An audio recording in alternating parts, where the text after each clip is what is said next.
ನಮ್ಮ ಮನೆಯಲ್ಲಿ ಲಕ್ಷ್ಮೀದೇವಿ ಶಾಶ್ವತವಾಗಿ ನೆಲೆಸಲು ಇಂದೇ ಈ ಬದಲಾವಣೆಗಳನ್ನು ಮಾಡಿ. ಬಡತನ ಎನ್ನುವುದು ನಮ್ಮ ಸೋಮಾರಿತನದಿಂದ ಮಾತ್ರವಲ್ಲ, ನಾವು ಮಾಡುವ ಕೆಲವೊಂದು ತಪ್ಪುಗಳಿಂದಲೂ ಬಡತನ ಬರುತ್ತದೆ.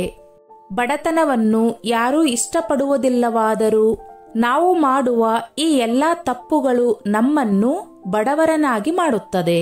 ಹಣದ ಸಂಕಷ್ಟವನ್ನು ಎದುರಿಸುವಂತೆ ಮಾಡುತ್ತದೆ. ನಾವು ಎಷ್ಟೇ ಹಣವನ್ನು ಸಂಪಾದಿಸಿದರೂ ಈ ಎಲ್ಲ ತಪ್ಪುಗಳಿಂದ ಆ ಹಣವೆಲ್ಲ ದುಡಿದು ಕೂಡ ವ್ಯರ್ಥವೆನಿಸಿಕೊಳ್ಳುತ್ತದೆ. ಇಂತಹ ತಪ್ಪುಗಳು ನಮಗೆ ತಿಳಿದೋ ಅಥವಾ ತಿಳಿಯದೆಯೋ ಆಗಿರಬಹುದು.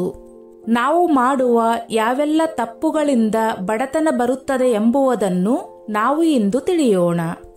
1. ಪ್ರತಿನಿತ್ಯ ನಾವು ಸ್ನಾನ ಮಾಡುವುದರಿಂದ ನಮ್ಮ ದೇಹ ಮಾತ್ರವಲ್ಲ, ಮನಸ್ಸು ಕೂಡ ಹೊಸ ಚೈತನ್ಯವನ್ನು ಪಡೆದುಕೊಳ್ಳುತ್ತದೆ.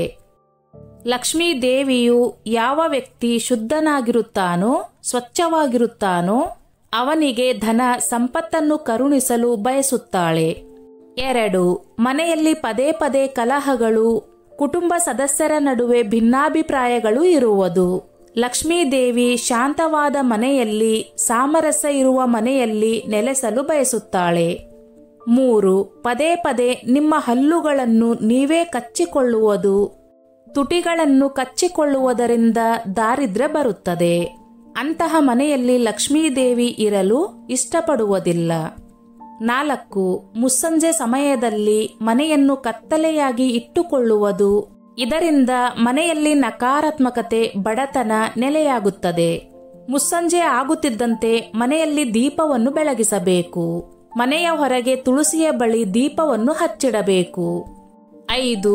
ಕೊಳಕು ಹಾಗೂ ಹರಿದ ಬಟ್ಟೆಯನ್ನು ಧರಿಸುವುದರಿಂದಲೂ ಹಣದ ಸಮಸ್ಯೆ, ದಾರಿದ್ರ್ಯ ನಮ್ಮನ್ನು ಸೇರಿಕೊಳ್ಳುತ್ತದೆ. ಯಾವಾಗಲೂ ನಾವು ಶುದ್ಧವಾದ ಬಟ್ಟೆಯನ್ನು ಧರಿಸಬೇಕು. ಹೊಸ ಬಟ್ಟೆಯನ್ನು ಪ್ರತಿನಿತ್ಯವೂ ಧರಿಸಲು ಸಾಧ್ಯವಿಲ್ಲ, ಆದರೆ ಶುಚಿಗೊಳಿಸಿದ ಬಟ್ಟೆಯನ್ನು ಧರಿಸಬಹುದು. 6.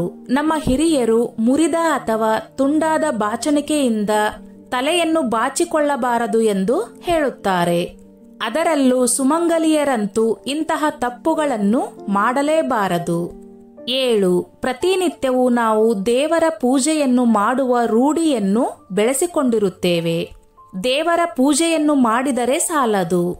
ಇದರೊಂದಿಗೆ ನಾವು ಪ್ರತಿನಿತ್ಯವೂ ಮುಂಜಾನೆ ಮತ್ತು ಮುಸ್ಸಂಜೆ ಸಮಯದಲ್ಲಿ ದೇವರಿಗೆ ದೀಪವನ್ನು ಹಚ್ಚಿಡಬೇಕು. 8. ಮನೆಯ ಮುಖ್ಯ ದ್ವಾರದ ಬಳಿ ಚಪ್ಪಲಿಯನ್ನು ಮನಬಂದಂತೆ ಎಸೆಯುವುದು. ಯಾವಾಗಲೂ ನಾವು ಹೊರಗಿನಿಂದ ಮನೆಗೆ ಬಂದಾಗ ಚಪ್ಪಲಿಗಳನ್ನು ಅಥವಾ ಶೂಗಳನ್ನು ಮನೆಯ ಮುಖ್ಯ ದ್ವಾರದಿಂದ ಒಂದಿಷ್ಟು ದೂರ ಇಟ್ಟು ಬರಬೇಕು. ಯಾಕೆಂದರೆ ಲಕ್ಷ್ಮೀ ದೇವಿಯು ಮನೆಯ ಮುಖ್ಯ ದ್ವಾರದ ಮೂಲಕ ನಿಮ್ಮ ಮನೆಯನ್ನು ಪ್ರವೇಶಿಸುತ್ತಾಳೆ. 9. ಮುಸ್ಸಂಜೆ ಸಮಯದಲ್ಲಿ ಉಪ್ಪು, ಮೊಸರು ಇತ್ಯಾದಿ ಬಿಳಿ ಬಣ್ಣದ ವಸ್ತುಗಳನ್ನು ದಾನ ಮಾಡುವುದರಿಂದ ಮನೆಗೆ ದಾರಿದ್ರ್ಯ ಬರುತ್ತದೆ. 10. ಪ್ರತಿನಿತ್ಯ ದೇವರಿಗೆ ಪೂಜೆಯನ್ನು ಮಾಡದೇ ಇರುವಂತಹ ಮನೆಯಲ್ಲಿ ನಕಾರಾತ್ಮಕತೆ ತುಂಬಿಕೊಂಡಿರುತ್ತದೆ. ಯಾವ ಮನೆಯಲ್ಲಿ ಕಾಲಕಾಲಕ್ಕೆ ದೇವರಿಗೆ ಪೂಜೆ ಪುನಸ್ಕಾರಗಳು ನಡೆಯುತ್ತಿರುತ್ತವೆಯೋ ಅಂತಹ ಮನೆಯಲ್ಲಿ ಲಕ್ಷ್ಮೀದೇವಿ ವಾಸವಾಗಿರುತ್ತಾಳೆ. 11. ಇನ್ನು ಕೆಲವೊಂದು ಮನೆಯ ಮಹಿಳೆಯರಿಗೆ ಅಡುಗೆ ಮಾಡುವಾಗ ತಲೆ ಬಾಚುವ ಕೆಟ್ಟ ಅಭ್ಯಾಸವಿರುತ್ತದೆ. ಇದು ನಾವು ತಾಯಿ ಅನ್ನಪೂರ್ಣೇಶ್ವರಿಗೆ ಮಾಡುವ ಅವಮಾನದ ರೂಪವಾಗಿರುತ್ತದೆ. 12. ಮುರಿದು ಹೋದ ಕನ್ನಡಿಯಲ್ಲಿ ಮುಖವನ್ನು ನೋಡುವುದು. ಮನೆಯಲ್ಲಿ ಕನ್ನಡಿ ಒಡೆದಿದ್ದರೆ ಅದನ್ನು ಮೊದಲು ಮನೆಯಿಂದ ಹೊರಗೆ ಹಾಕಬೇಕು. 13. ರಾತ್ರಿ ನೀರಿನ ಪಾತ್ರೆಗಳನ್ನು ಮುಚ್ಚದೇ ಇರುವುದು ಕೂಡ ದಾರಿದ್ರ್ಯ ನೆಲೆಸಲು ಕಾರಣವಾಗುತ್ತದೆ.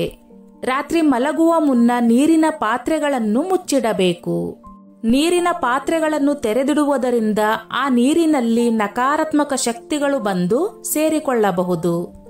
14. ಮನೆಯ ಸದಸ್ಯರು ಸೂರ್ಯೋದಯಕ್ಕೂ ಮುನ್ನ ಅಥವಾ ಸೂರ್ಯೋದಯದ ಸಮಯದಲ್ಲಿ ಹಾಸಿಗೆಯಿಂದ ಏಳಬೇಕು ಹಾಗೂ ಸೂರ್ಯಾಸ್ತದ ಸಮಯದಲ್ಲಿ ಮಲಗಬಾರದು. 15. ದೇವರ ಫೋಟೋ ಅಥವಾ ವಿಗ್ರಹದ ಮುಂದೆ ಕಾಲಿನ ಮೇಲೆ ಕಾಲು ಹಾಕಿಕೊಂಡು ಕುಳಿತುಕೊಳ್ಳುವುದು ಕಾಲನ್ನು ಅಲುಗಾಡಿಸುವುದರಿಂದಲೂ ದಾರಿದ್ರ್ಯ ಬರುತ್ತದೆ. 16. ಕೆಲವೊಂದು ಮನೆಗಳಲ್ಲಿ ಬಾತ್ರೂಮ್ ಬಾಗಿಲನ್ನು ತೆರೆದೇ ಇಡಲಾಗುತ್ತದೆ. ಇಂತಹ ತಪ್ಪನ್ನು ಮಾಡಲೇಬೇಡಿ. ಬಾತ್ರೂಮ್ ಬಳಸಿದ ನಂತರ ಅದನ್ನು ಸ್ವಚ್ಛಗೊಳಿಸಿ ಬಾಗಿಲನ್ನು ಹಾಕಿಡಬೇಕು. 17. ಮನೆಗೆ ಯಾರಾದರೂ ಬಂದಾಗ ಅವರನ್ನು ಅವಮಾನಿಸಿ ಕಳುಹಿಸಬಾರದು. ಸಾಧ್ಯವಾದರೆ ಅವರಿಗೆ ಏನನ್ನಾದರೂ ನೀಡಿ. 18. ಪ್ರತಿನಿತ್ಯವೂ ಹೊಸ್ತಿಲ ಪೂಜೆಯನ್ನು ತಪ್ಪದೆ ಮಾಡಬೇಕು. ಯಾಕೆಂದರೆ ಹೊಸ್ತಿಲ ಮೇಲೆ ಮಹಾಲಕ್ಷ್ಮಿ ಮತ್ತು ದರಿದ್ರ ಲಕ್ಷ್ಮಿ ಇಬ್ಬರು ನೆಲೆಸಿರುತ್ತಾರೆ. ಅಂತಹ ಸಮಯದಲ್ಲಿ ಹೊಸ್ತಿಲನ್ನು ಗೌರವಿಸದೇ ಇದ್ದರೆ ದರಿದ್ರ ಲಕ್ಷ್ಮಿಯು ನಿಮ್ಮ ಮನೆಯನ್ನು ಪ್ರವೇಶಿಸುತ್ತಾಳೆ. 19. ಮನೆಯ ಸ್ತ್ರೀಯರ ಕಣ್ಣಿನಲ್ಲಿ ನೀರು ಹಾಕಿಸಬಾರದು. ಯಾವ ಮನೆಯಲ್ಲಿ ಸ್ತ್ರೀ ಅಥವಾ ಮಹಿಳೆ ಕಣ್ಣೀರನ್ನು ಹಾಕುತ್ತಿರುತ್ತಾಳೋ ಆ ಮನೆ ಉದ್ಧಾರವಾಗುವ ಸಾಧ್ಯತೆ ಇರುವುದೇ ಇಲ್ಲ. 20. ಮನೆಯಲ್ಲಿ ಯಾವಾಗಲೂ ಅರಿಶಿನ, ಕುಂಕುಮ ಮತ್ತು ಉಪ್ಪು ಸೇರಿದಂತೆ ಅಡುಗೆ ಮನೆಯಲ್ಲಿ ಡಬ್ಬಗಳು ಖಾಲಿಯಾಗದಂತೆ ನೋಡಿಕೊಳ್ಳಿ. ಡಬ್ಬಗಳು ಖಾಲಿಯಾಗುತ್ತಿದ್ದಂತೆ ಅದರಲ್ಲಿ ಏನನ್ನಾದರೂ ತುಂಬಿಸಿ ಇಡಿ. ಖಾಲಿ ಬಿಡಬೇಡಿ. ಡಬ್ಬವನ್ನು ಖಾಲಿ ಇಡುವುದರಿಂದ ಬಡತನ ಆವರಿಸಿಕೊಳ್ಳುತ್ತದೆ. 21. ವಿನಾಕಾರಣ ನೀರು ವ್ಯರ್ಥವಾಗುವುದು. ನಾವು ಮನೆಯಲ್ಲಿ ನೀರನ್ನು ವ್ಯರ್ಥ ಮಾಡುವುದು ಅಶುಭವೆಂದು ಪರಿಗಣಿಸಲಾಗುತ್ತದೆ. ಕೆಲವೊಮ್ಮೆ ಯಾವುದೋ ಕಾರಣದಿಂದ ನೀರಿನ ಟ್ಯಾಪ್ ಹಾಳಾಗಿ ಅದರಿಂದ ನೀರು ತುಟುಕುತ್ತಿರುತ್ತದೆ. ಇದರ ಬಗ್ಗೆ ಹೆಚ್ಚಾಗಿ ತಲೆ ಕೆಡಿಸಿಕೊಳ್ಳುವುದಿಲ್ಲ. ಆದರೆ ಮನೆಯಲ್ಲಿ ನೀರಿನ ಟ್ಯಾಪ್ಗಳಿಂದ ನೀರು ಹನಿಹನಿಯಾಗಿ ವ್ಯರ್ಥವಾದಂತೆ ನಮ್ಮಲ್ಲಿನ ಹಣವೂ ಕೂಡ ಸ್ವಲ್ಪ ಸ್ವಲ್ಪವೇ ವ್ಯರ್ಥವಾಗುತ್ತದೆ. 22. ವಿಶೇಷವಾದ ದೇವರ ಪೂಜೆಯನ್ನು ನೀವು ಮಾಡುತ್ತಿದ್ದರೆ ಪೂಜಿಸುವ ಮೊದಲು ಯಾವಾಗಲೂ ಒಂದು ನಿರ್ಣಯವನ್ನು ತೆಗೆದುಕೊಂಡು ನಂತರ ಪೂಜೆಯನ್ನು ಪ್ರಾರಂಭಿಸಿ. ನಿರ್ಣಯದೊಂದಿಗೆ ದೇವರ ಪೂಜೆಯನ್ನು ಮಾಡುವುದರಿಂದ ಆ ಪೂಜೆಯು ನಿಮಗೆ ಫಲಿಸುತ್ತದೆ ಮತ್ತು ನಿರ್ಣಯವು ಯಾವುದೇ ಅಡೆತಡೆಗಳಿಲ್ಲದೆ ಪೂರ್ಣಗೊಳ್ಳುತ್ತದೆ.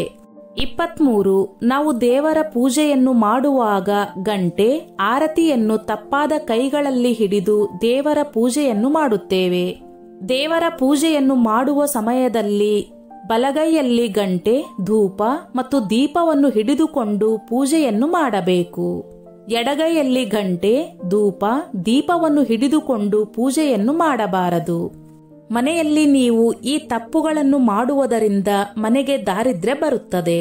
ಮನೆಯ ಸದಸ್ಯರು ಹಣಕಾಸಿನ ಸಮಸ್ಯೆಗಳನ್ನು, ಆರೋಗ್ಯದ ಸಮಸ್ಯೆಗಳನ್ನು ಎದುರಿಸುತ್ತಿರುತ್ತಾರೆ. ಸಾಧ್ಯವಾದಷ್ಟು ನಿಮ್ಮಿಂದ ಈ ತಪ್ಪುಗಳು ಆಗದಂತೆ ನೋಡಿಕೊಳ್ಳಿ. ಸ್ನೇಹಿತರೆ, ಈ ನನ್ನ ಮಾಹಿತಿ ನಿಮಗೆ ಇಷ್ಟವಾಗಿದ್ದಲ್ಲಿ ದಯವಿಟ್ಟು ಶೇರ್ ಮಾಡಿ, ಲೈಕ್ ಮಾಡಿ ಮತ್ತು ಸಬ್ಸ್ಕ್ರೈಬ್ ಮಾಡಿ.